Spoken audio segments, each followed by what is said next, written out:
Assalamualaikum warahmatullahi wabarakatuh. Waalaikumsalam warahmatullahi wabarakatuh. Bismillahirrahmanirrahim. Alhamdulillahi rabbil alamin. Wassalatu wassalamu ala ashrafil anbiya'i wal mursalin wa ala alihi wa ashabihil mujahidin at-tahirin, amma ba'du. Bersabda Rasulullah sallallahu alaihi wasallam, "Iza sarratka hasanatuka wa sa'atka sayyi'atuka fa anta mu'min." Apabila perbuatanmu yang baik menyebabkan engkau bahagia, apabila perbuatanmu yang baik menyebabkan engkau gembira, dan perbuatanmu yang jahat menyebabkan engkau jadi susah, itulah tanda bahwa di hatimu masih ada iman. Artinya, belum tentu orang yang berbuat baik merasa bahagia dengan kebaikan yang dikerjakannya. Dan tidak selamanya orang yang berbuat jahat sanggup menyesali perbuatan jahatnya. Oleh karenanya, apabila iman masih ada, apabila hati masih hidup, perbuatan yang baik menyebabkan orang gembira, perbuatan yang jahat menyebabkan orang susah dan gelisah hatinya. Ini mengandung pelajaran. Sekali kita berbuat baik, jangan sekali-kali menyesali kebaikan itu. Sebaliknya, satu kali kita melakukan kesalahan, hendaknya selalu menyesalinya. Kadang-kadang dalam kehidupan, karena orang tempat kita berbuat baik itu rupanya membalas air susu dengan air tuba, kita lalu menyesali kebaikan. Lahirlah kata-kata, "Nyesal saya nolong dia." Ibarat pepatah katanya, nolong anjing kejepit. Waktu kejepit setengah mati kita tolongin, begitu selesai dia dari kejepitnya malah kita digigitnya. Saudara hadirin yang saya muliakan, dalam kehidupan sehari-hari barangkali ini kena filsafat yang disebut dorong mobil mogok.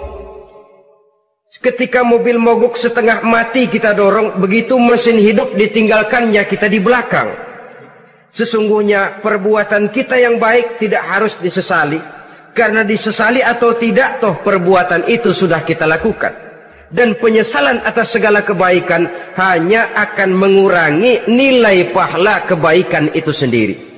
Berbahagialah apabila berbuat baik, walaupun orang yang kita melakukan kebaikan membalasnya dengan kejahatan. Menyesalah apabila berbuat kesalahan, apabila melakukan dosa, karena itu pertanda nilai iman yang masih hidup dalam jiwa kita.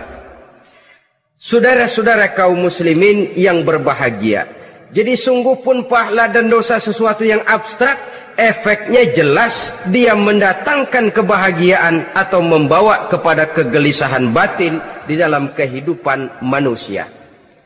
Orang di zaman materialis kurang terangsang berbuat pahala dan terdorong melakukan dosa. Kenapa? Karena pahala tidak kelihatan, dosa tidak nampak. Kalau pahala kelihatan, barangkali nggak kuat kita mikul pahala. Kalau dosa benjol, umpama tiap bikin dosa palanya benjol, barangkali sudah nggak karu-karuan kepala kita. Baik pahala, baik dosa, sesuatu yang tidak nampak oleh pandangan mata zahir, tapi yang punya efek dalam kehidupan ini. Orang yang banyak pahalanya dengan orang yang banyak dosanya, kalau dia berjalan barangkali sulit kita membedakan. Tapi efeknya dalam kehidupan ini jelas adanya. Sesuatu yang bernama pahala kita perlukan, karena hidup tidak berhenti hingga di sini. Sesuatu yang bernama dosa harus kita hindarkan, karena ada kelanjutan sesudah hidup yang sekarang ini. Kehidupan dari satu pertanggungan jawab. Itu sebabnya Imam Ghazali dalam bahasa yang indah sekali berpesan, "Jaddidis safinah fa innal bahra amiq wa khuziz zad fa innas safara ba'id." Perbarui selalu kapalmu, rawat, jaga baik-baik, dandani kapalmu, fa innal bahra amiq, karena sesungguhnya lautan ini sangat dalam. Satu bahasa yang indah dari tamsil terhadap kehidupan. Perbaiki kapalmu karena lautan ini sangat dalam. Artinya, jaga baik-baik hatimu. Pelihara iman dan keyakinanmu, karena hidup ini bagaikan gelombang lautan. Tempo-tempo air tenang, tempo-tempo ombak menggila dan menggunung. Jaga iman baik-baik karena hidup penuh dengan cobaan dan ujian. Itu maksudnya. Wa khuziz zad fa inna safara ba'id. Dan bawa bekal yang banyak karena perjalanan hidup ini sangat panjang. Perjalanan ini sangat jauh. Kita kalau pergi keluar kota tentu saja membawa bekal. Makin jauh kota yang akan kita tuju, makin banyak bekal yang harus kita bawa. Alangkah sengsaranya manusia apabila dia akan pergi ke satu kota yang jauh, modalnya cuma nekat. Bagaimana nanti di sana sajalah. Tidak membawa bekal sebagaimana yang sewajarnya. Hal yang semacam ini senangnya sih belum tentu, keblangsak dan susahnya sudah kebayang. Itu dalam kehidupan di dunia ini. Bagaimana kalau sudah bicara tentang kehidupan yang akan datang? Karena sesungguhnya hidup ini merupakan satu perjalanan yang sangat panjang. Sejak kita tinggal di alam arwah, pada saat jasad belum lagi diciptakan Allah, ruh sudah diciptakannya lebih dahulu. Sampai kemudian kita pindah ke alam rahim, alam kandungan ibu. Untuk kemudian berpindah kepada kehidupan dunia. Dari dunia ini kita pindah ke alam barzakh. Di sana tinggal kita 100 tahun mungkin, 100.000 tahun mungkin, 1 juta tahun mungkin, menunggu saat datangnya kiamat. Lalu dari alam barzakh pindah kita ke alam akhirat. Satu perjalanan yang sangat panjang. Alangkah malangnya, alangkah sengsaranya jika tahu kita begitu panjangnya perjalanan hidup ini, tidak ada bekal yang kita bawa. Artinya kesengsaraan, kesulitan yang bertali-tali sudah jelas akan menimpa kita.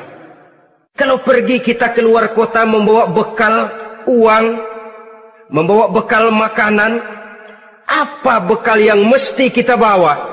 Apabila kita kembali ke alam barzakh, kembali ke alam kubur, berkumpul di padang mahsyar di akhirat nanti, nasi yang mau kita bawa, uang yang mau kita bawa, tentu tidak lagi.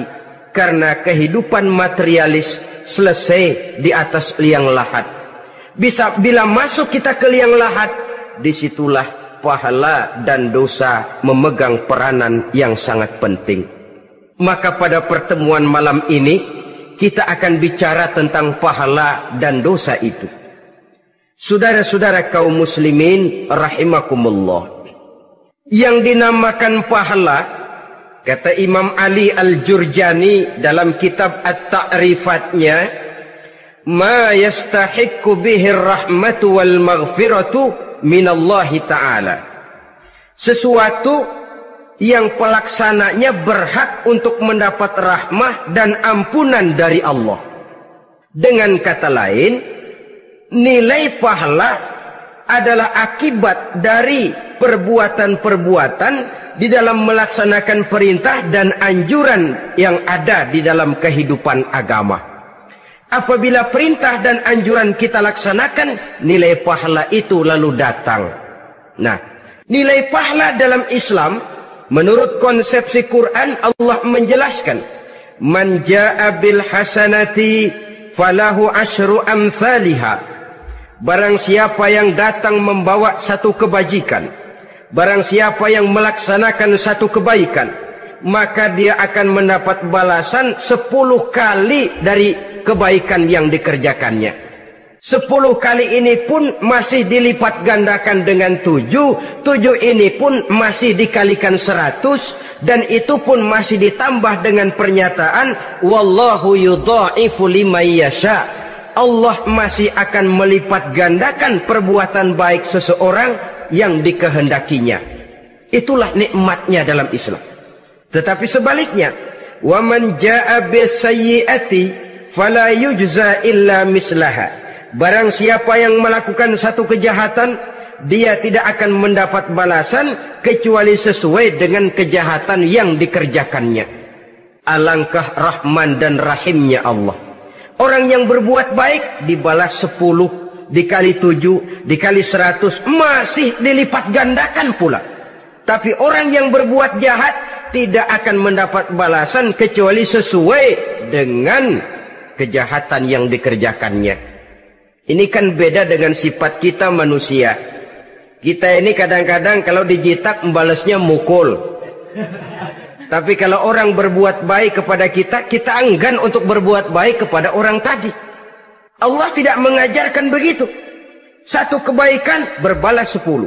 Satu kejahatan berbalas dengan satu kejahatan. Maha Rahman dan Rahim Allah. Bahkan dalam Islam, niat berbuat baik saja mendapat pahala. Sedangkan niat berbuat jahat belum ditulis merupakan satu dosa sampai kejahatan itu dikerjakan oleh orang yang niat tadi.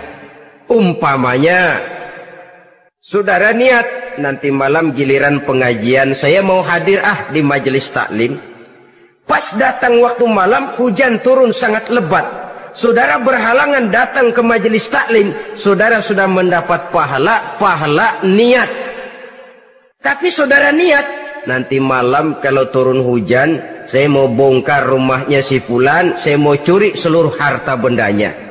Ternyata malam saudara tidak mengerjakan perbuatan itu belum ditulis dosa sampai perbuatan itu benar-benar dikerjakan. Tapi lalu jangan macam-macam, kalau begitu niat aja yang baik biar nggak usah dikerjain.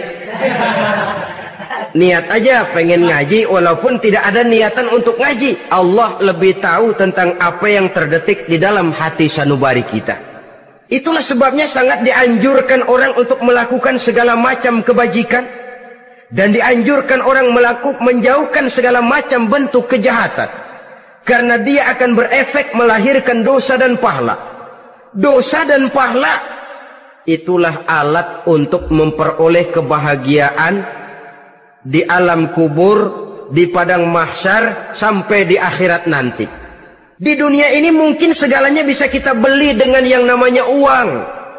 Keamanan kita bisa menyewa petugas untuk menjaga rumah kita. Kendaraan yang mewah bisa kita beli. Udara yang sejuk bisa kita ciptakan. Siapa banyak uang dia raja. Mungkin itu di dunia. Tapi bisa apa uang kalau kita sudah masuk ke alam kubur? Bisakah munkar nakir kita sogok? Udah karkir, jangan nanya nih, cepet.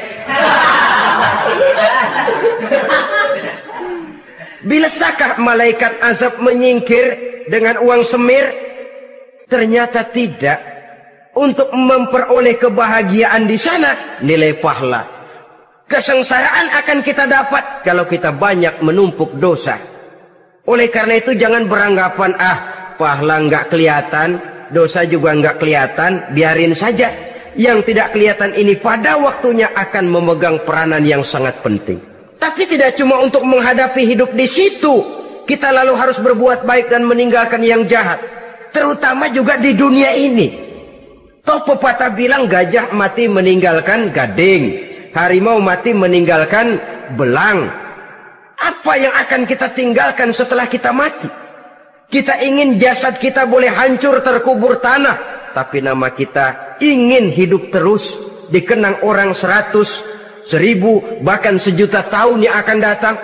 Ditulis orang dengan tinta emas dalam sejarah, tercatat kita sebagai orang baik-baik. Saudara-saudara kaum muslimin rahimakumullah. Lalu perbuatan apa yang bisa mendatangkan pahala itu? Saudara-saudara, semua perbuatan yang diperintah dan dianjurkan oleh Allah, yang dikerjakan dengan ikhlas hanya untuk mencapai ridho Allah, mendatangkan pahala. Kadang-kadang menurut pendapat kita remeh, tapi nilainya di sisi Allah besar. Itu pahala. Menghitung pahala itu hak prerogatif Allah. Perbuatan yang ringan Allah mau berikan ganjaran yang besar, itu urusan Allah.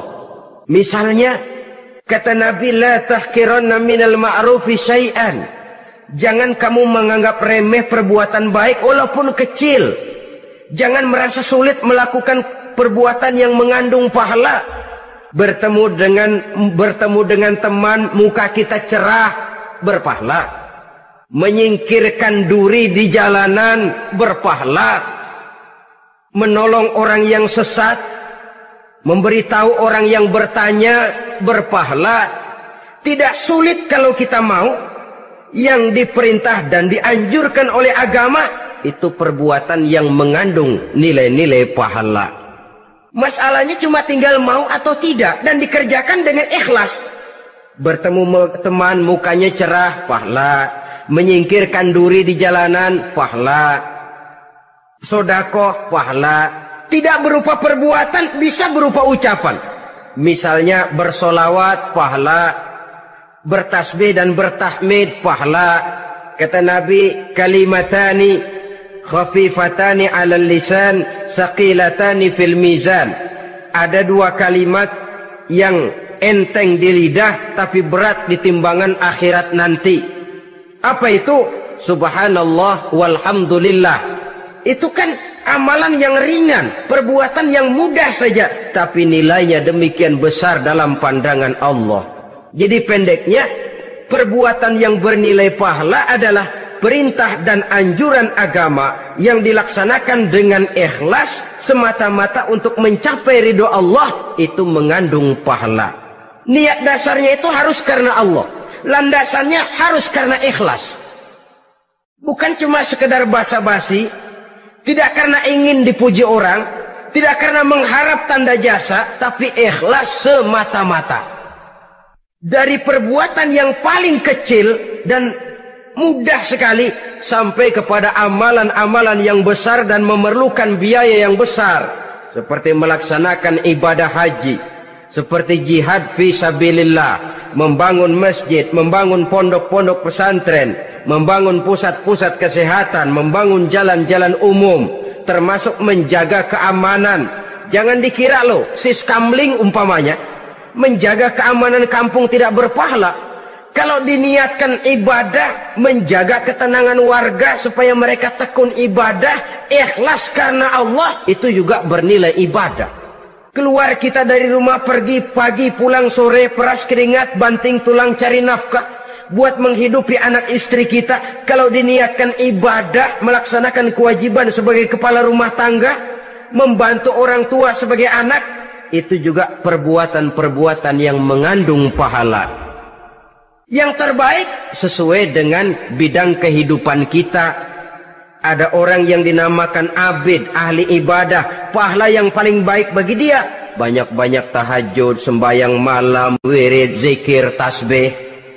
Ada yang dinamakan orang alim, pahala yang paling baik buat orang macam ini, mengajar, menyebarkan ilmu, mendakwahkan Islam. Ada yang disebut wali, pejabat pemerintah, petugas. Amalan pahala yang paling baik buat orang semacam ini, melayani masyarakat, bekerja di bidangnya sesuai dengan profesinya. Saudara hadirin yang saya hormati, jadi dengan demikian, perbuatan-perbuatan yang mengandung nilai-nilai pahala ini bisa perbuatan yang menurut kita kecil namun punya nilai besar. Apalagi perbuatan besar dengan biaya yang besar, tentu makin besar juga pahala yang disediakan oleh Allah Subhanahu wa ta'ala. Oleh karenanya, kalau kita bercermin dari ayat Quran, hidup ini kesempatan untuk berbuat baik. Huwallazi khalaqal mauta wal hayata liyabluwakum ayyukum ahsanu amala. Dialah Allah, Tuhan yang telah memberikan hidup dan mati kepadamu untuk menguji kamu, siapa di antara kamu yang paling baik amal perbuatannya. Jadi tidak saya rinci, tapi cukuplah satu penjelasan global. Perbuatan yang berpahala adalah perbuatan melaksanakan perintah Allah atau anjuran Allah dengan dasar ikhlas, dengan tujuan untuk mencapai ridho Allah semata-mata. Lalu apa perbuatan yang mengakibatkan dosa itu? Saudara-saudara, dosa lahir akibat melakukan larangan Allah atau mengerjakan yang dicelaknya. Nah, para ulama ada yang membagi dosa itu menjadi dua bagian. Ada dosa-dosa kecil, ada dosa-dosa besar. Tetapi sebenarnya ditinjau dari segi hakikatnya, kalau sudah melakukan satu kesalahan yang mengakibatkan dosa, jangan dilihat besar dan kecilnya, tapi kepada siapa dosa itu kita kerjakan. Sebab kalau dosa kita anggap satu yang kecil, orang akan terangsang untuk mengerjakan yang kecil-kecil saja. Sehingga dengan demikian, yang kecil pun akan menjadi besar kalau ditumpuk-tumpuk. Sedangkan yang besar bisa saja menjadi kecil kalau selalu diiringi dengan permohonan ampun kepada Allah. Itu sebabnya para ulama sufi, orang-orang tasawuf mengatakan, la saghair ma'al istimrar wala kabair ma'al istighfar. Tidak ada dosa yang kecil kalau dikerjakan terus-menerus, dan tidak ada dosa yang besar kalau digempur tiap saat dengan perbuatan istighfar atau memohon ampun kepada Allah Subhanahu wa taala. Cuma saja pada umumnya, karena dosa-dosa kecil itu lebih mudah taubatnya, dan ada janji Nabi, barang siapa yang meninggalkan dosa-dosa besar akan diampuni dosa-dosanya yang kecil-kecil. Oleh karena itu, pada kesempatan ini kita akan juga bicarakan apa saja yang termasuk klasifikasi dosa-dosa besar, dengan harapan kita bisa menjaga diri, menyelamatkan diri, jangan sampai terjatuh ke dalam dosa-dosa yang besar tadi. Tetapi bukan berarti kita harus terangsang melakukan dosa-dosa yang kecil. Ah, biarin kecil ini, tobatnya gampang. Ah, dosa kelas teri. Ah, dosa itu kan tidak kelihatan. Lalu terangsang melakukan perbuatan dosa-dosa walaupun kecil. Kalau berlarut terus-menerus, dia akan tumbuh menjadi dosa yang besar. Oleh karenanya, jangan sampai mengundang pengertian kalau kita membicarakan dosa-dosa yang besar lalu terangsang melakukan dosa-dosa yang kecil. Karena bagaimanapun juga dosa kecil dan dosa besar sama dalam arti kepada Allah kita melakukan kesalahan. Dan dosa yang kecil pun kalau bertumpuk, dia akan menjadi banyak. Saudara-saudara kaum muslimin rahimakumullah, ada beberapa jenis dosa-dosa besar. Jenis yang pertama, asyirku billah, syirik atau menyekutukan Allah. Dari sekian deretan dosa-dosa besar, syirik ini merupakan bapak moyangnya dosa. Dedengkotnya dosa itu syirik, menyekutukan Allah. Bahkan dosa yang lain Allah masih mau mengampuni, tapi kalau sudah syirik, menyekutukan Allah, itu sudah satu dosa yang tidak berampun sama sekali. Oleh karena itu tepat pesan Imam Ghazali tadi, jadi di safinah fa innal bahra amik, jaga iman, pelihara akidah, dandani kapal. Karena hidup ini gelombang lautan sangat dalam, hidup banyak cobaan. Di dalam hidup di zaman sekarang ini, saudara bisa perhatikan, di mana tensi ekonomi tinggi, lapangan kerja sulit, persaingan hidup makin tajam, sifat egois dan individualis tumbuh di mana-mana, rasa solidaritas sosial menurun, sifat gotong royong musnah, orang mudah potong kompas, potong jalan, ingin cepat kaya, ingin cepat naik pangkat, ingin dapat kedudukan. Kadang-kadang akidah pun terjual, akidah pun musnah, jatuh ke jurang syirik pun tidak jadi soal. Itu yang kita khawatirkan.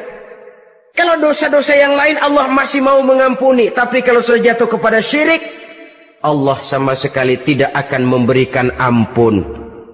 Dalam kaitan dengan ini barangkali tepat sinyalemen Imam Ali itu. Andai kata kemiskinan merupakan satu kepribadian, saya akan membunuhnya lebih dahulu. Artinya memang kemiskinan ini sering mendorong orang kepada jurang kemusyrikan. Tidak tahan menghadapi godaan perut akibat tensi ekonomi yang tinggi, lapangan kerja yang sulit. Iman pun jadilah ditukar dengan 3 liter beras.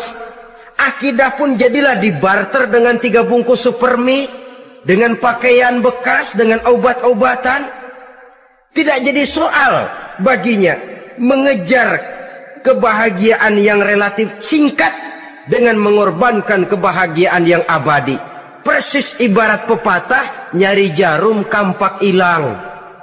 Mencari sesuatu yang kecil, yang besar jadi sia-sia. Membela perut, mengorbankan akidah. Na'udzubillah summa na'udzubillah. Saudara-saudara kaum muslimin rahimakumullah. Ini fakta. Ini kenyataan. Dan hal semacam ini tidak bisa diatasi cuma dengan ceramah, simposium, diskusi, seminar.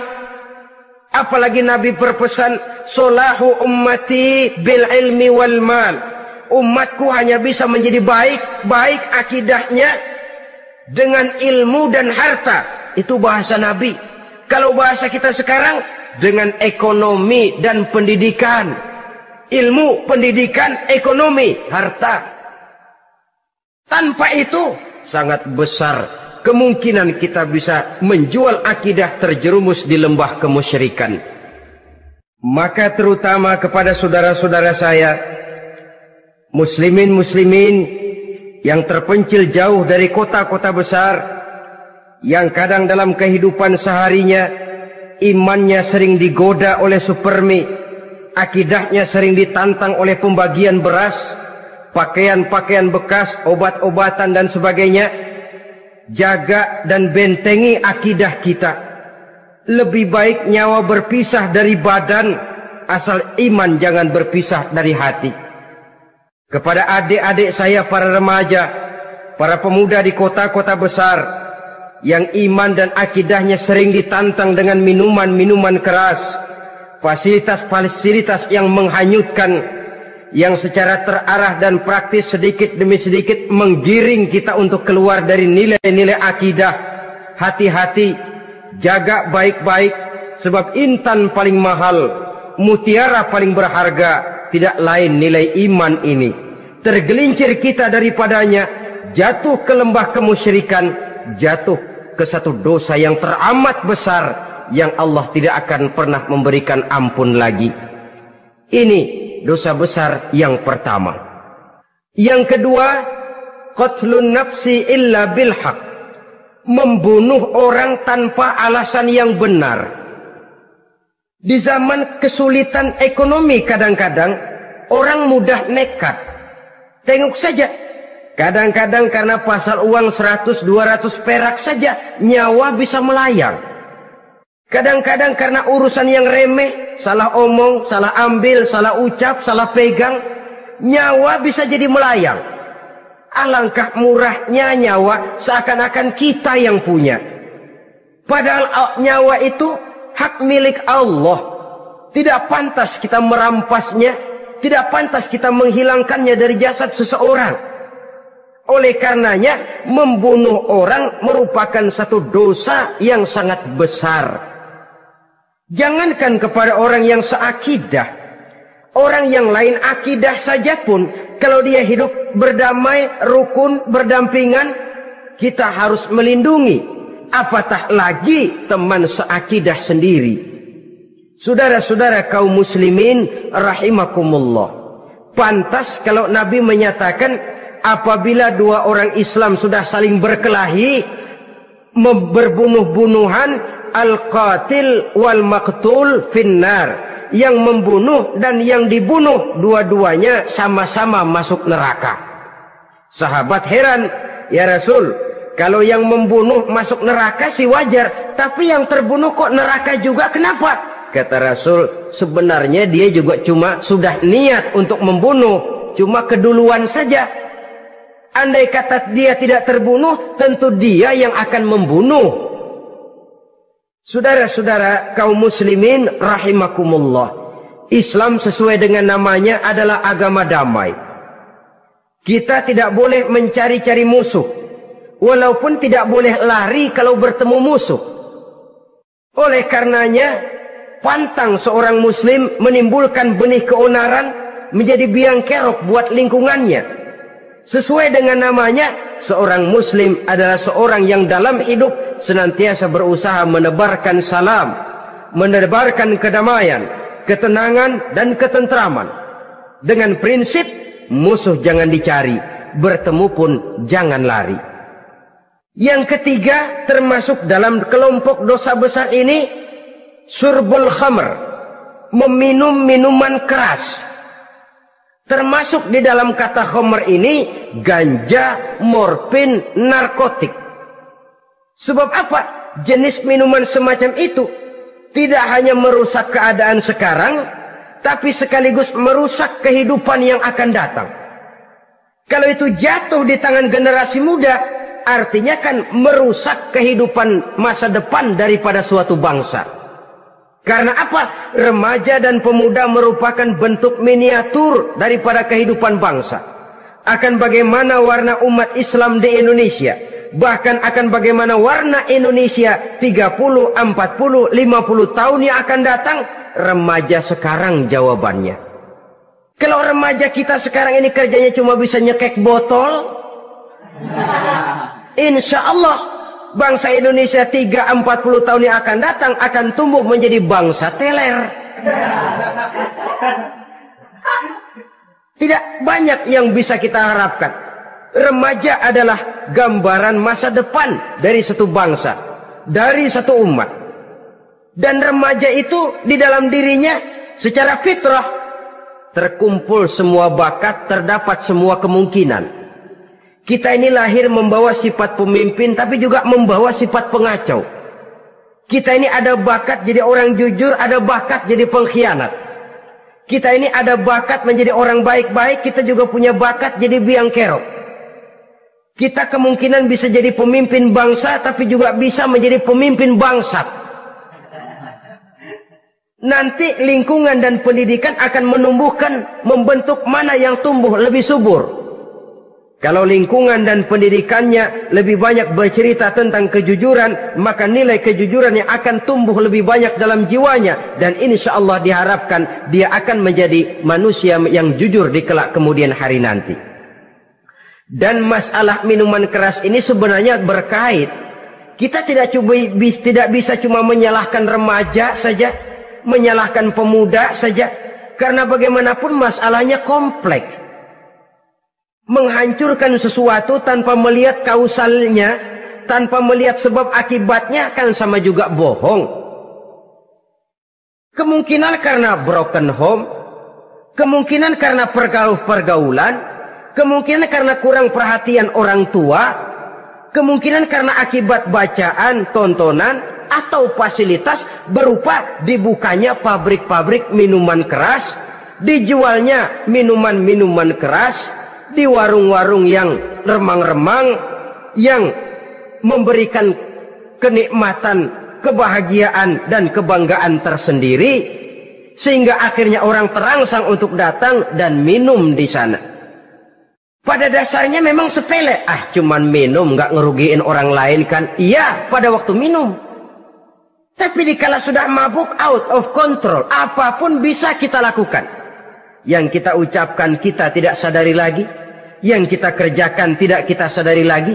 Dikala itu segala macam kejahatan bukan sesuatu yang tidak mungkin untuk kita laksanakan.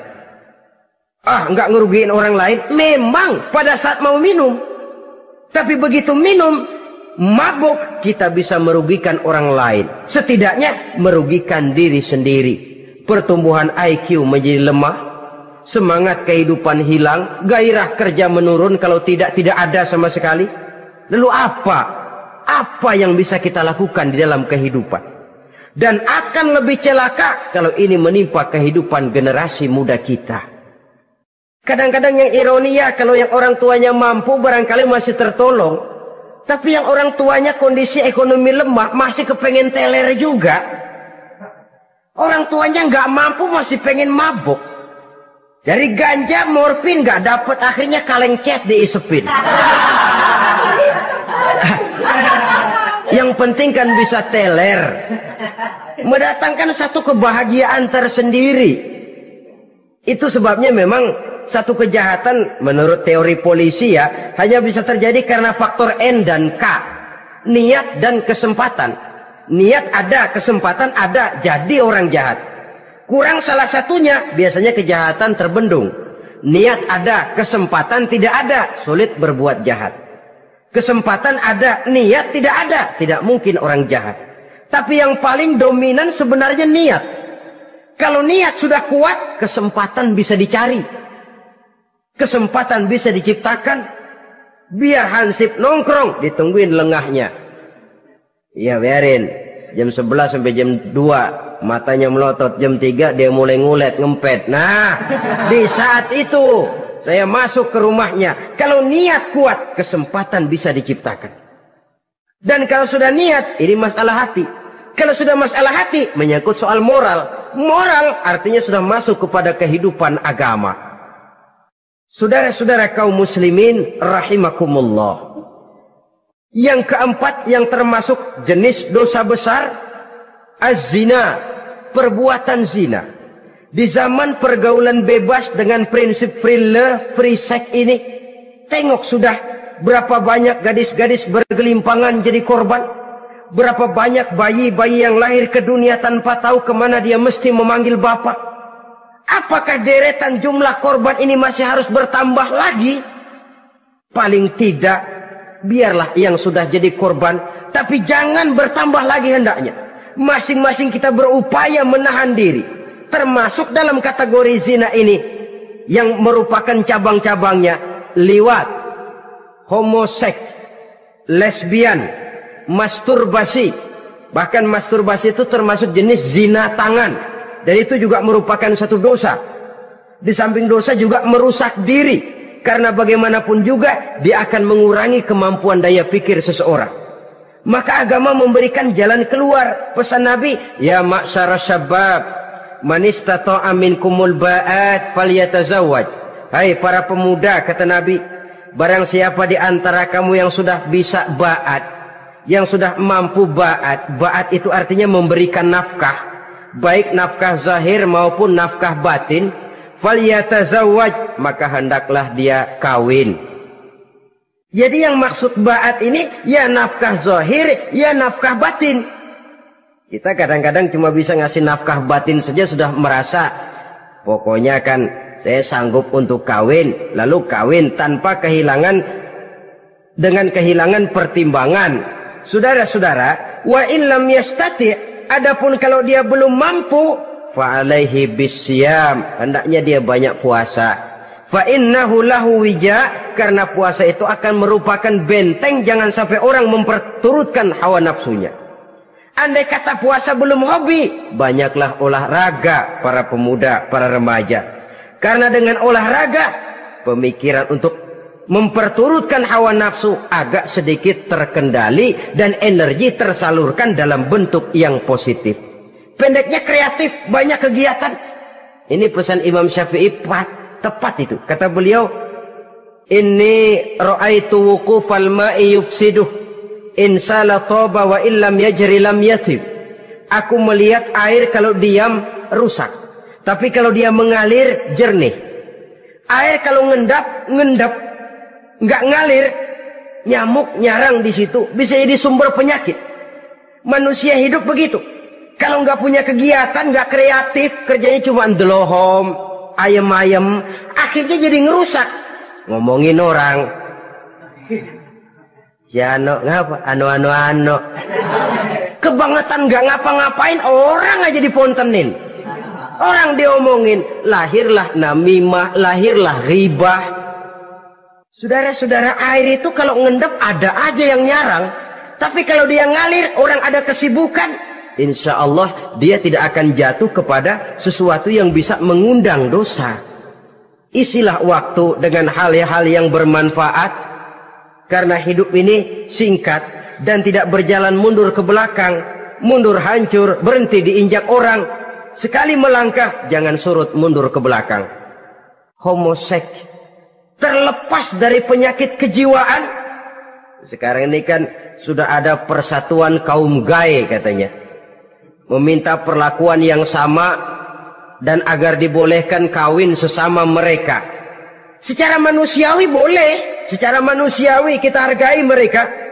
Tapi dari kacamata agama ini jelas merupakan penyimpangan. Dan penyimpangan merupakan suatu dosa. Terlepas dari pertimbangan manusiawi. Jangan karena terlalu memperturutkan suara manusiawi lalu kita mengesampingkan agama. Termasuk lesbian, wadon karo wadon. Kalau homo itu kan lanang karo lanang katanya. Saudara-saudara kaum muslimin rahimakumullah, ini bukan penyakit baru. Liwat, homoseks sudah dikenal dari zamannya Nabi Lut.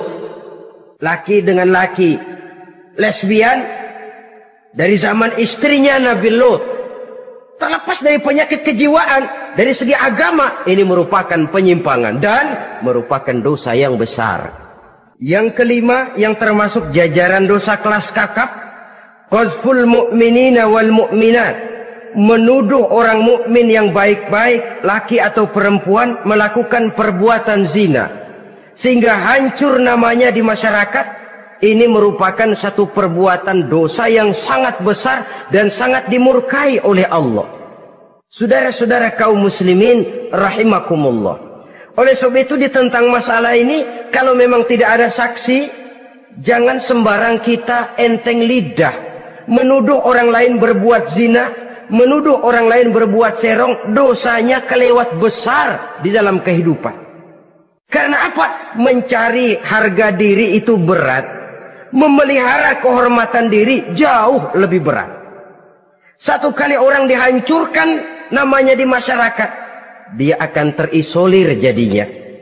Oleh karenanya, berlindung kita kepada Allah, jangan sampailah dihinggapi oleh sifat ini. Karena sentimen kita kepada seseorang, karena hasad kita kepada seseorang, tidak senang melihat orang lain lebih maju, lalu lidah ini seenaknya saja mengucapkan kata. Padahal sanksi dan resikonya sangat besar. Yang kita tuduh barangkali mendapat pahala dari Allah. Kita sendiri yang menuduh tanpa saksi, tanpa alasan yang benar, mendapat dosa yang sangat besar. Saudara-saudara, memang kadang-kadang aneh dalam hidup ini. Seorang pelacur biasanya bisa menjaga mulutnya di masyarakat. Kata-katanya baik, sopan. Kenapa? Karena mulut yang satu sudah tidak terjaga.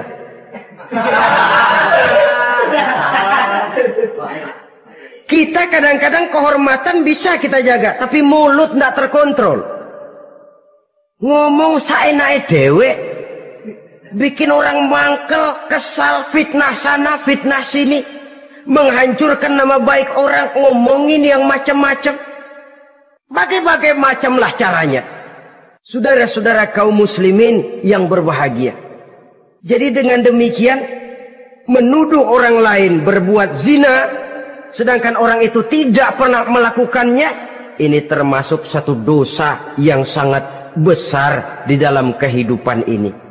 Yang keenam, al-'aqu bil walidain, durhaka kepada ibu bapak. Seorang anak, bagaimanapun banyak nilai ibadahnya, banyak kebaikan di masyarakat, menyandang berbagai macam gelar, pangkat dan jabatannya tinggi, tapi kalau sudah durhaka kepada kedua orang tuanya, alamat hidup tidak lagi membawa keberkahan. Dan itu dosa yang sangat besar. Sampai Nabi sabdakan, ridho Allah ada di dalam keridhaan ibu bapak. Murka Allah pun ada di dalam kemurkaan ibu dan bapak. Walaupun belum tentu setiap kita orang tua, tapi yang jelas setiap kita adalah anak. Dan setiap anak punya ibu dan bapak. Jangan sampai kacang lupa kepada kulitnya. Saudara-saudara kaum muslimin rahimakumullah.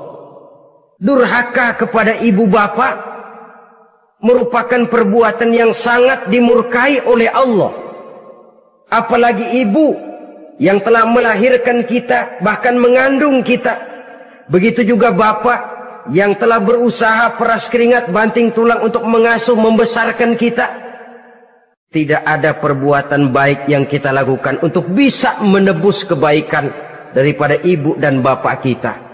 Setidaknya kalau belum bisa berbuat baik kepadanya, kepada keduanya, janganlah menyakiti hati keduanya. Itu saja dulu yang harus dijaga. Kadang-kadang sudah berbuat baik enggak, nyakitin melulu. Sudah nyenangin belum bisa, saban sehari nyakitin saja. Padahal kedua orang tua itu doanya manjur, sebagaimana sumpahnya juga bisa jadi kenyataan. Dan sering bahkan menjadi kenyataan. Sampai ibu bapak sudah wafat, sudah meninggal sekalipun, kewajiban berbakti masih harus terus dilakukan oleh seorang anak.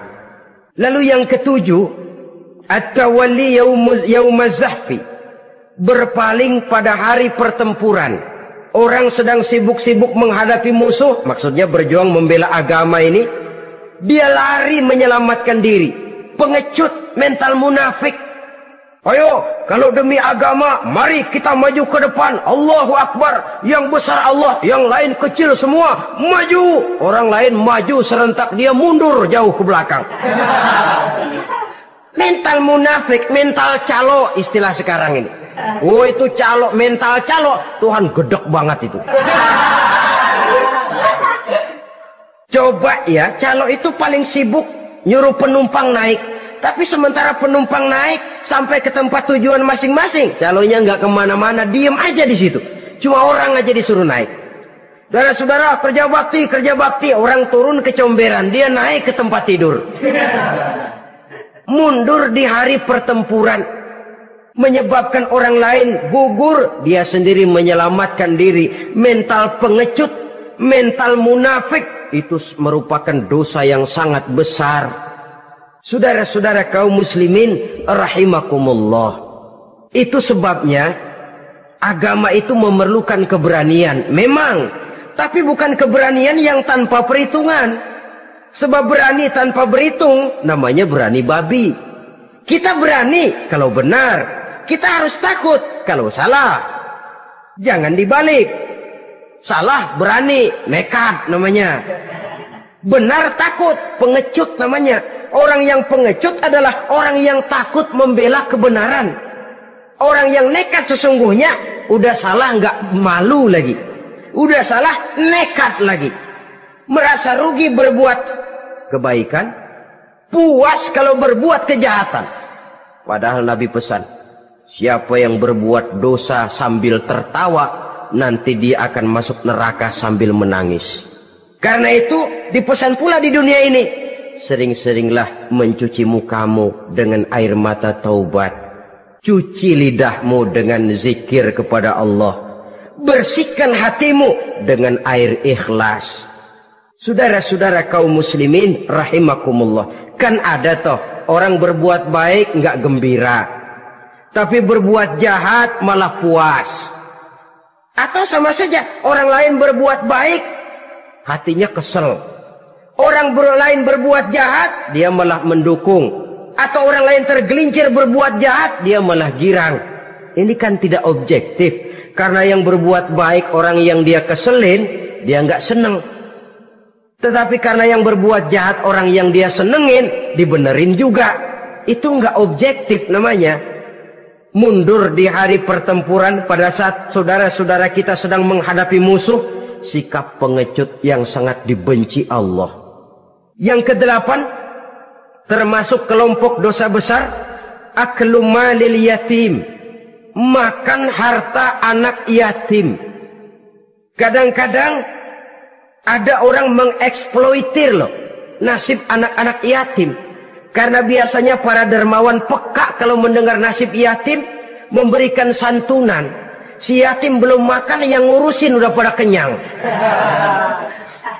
Mengeksploitir, memakan harta anak yatim termasuk dosa yang sangat besar. Sehingga Nabi pesan, ana wa kafilul yatim kahataini yaumal qiyamah. Aku dan orang yang menyantuni anak yatim seperti dua jari ini di hari kiamat. Rumah yang paling dimuliakan Allah adalah rumah yang di dalamnya ada anak yatim yang hidupnya dihormati, hidupnya disantuni, keperluannya dicukupi. Maaf saja, tahap kita menyantuni anak yatim ini baru tahap setahun sekali. Kalau Muharram kita agungkanlah, kita besarkan. Lebaran yatim katanya. Kita kumpulkan dana, kita usap kepala yatim, kita kumpulkan beras, kita bagikan hari itu. Perkara bulan depan kelaparan, kita tutup kuping. Perkara bulan berikutnya dia kelaparan, kita masa bodoh.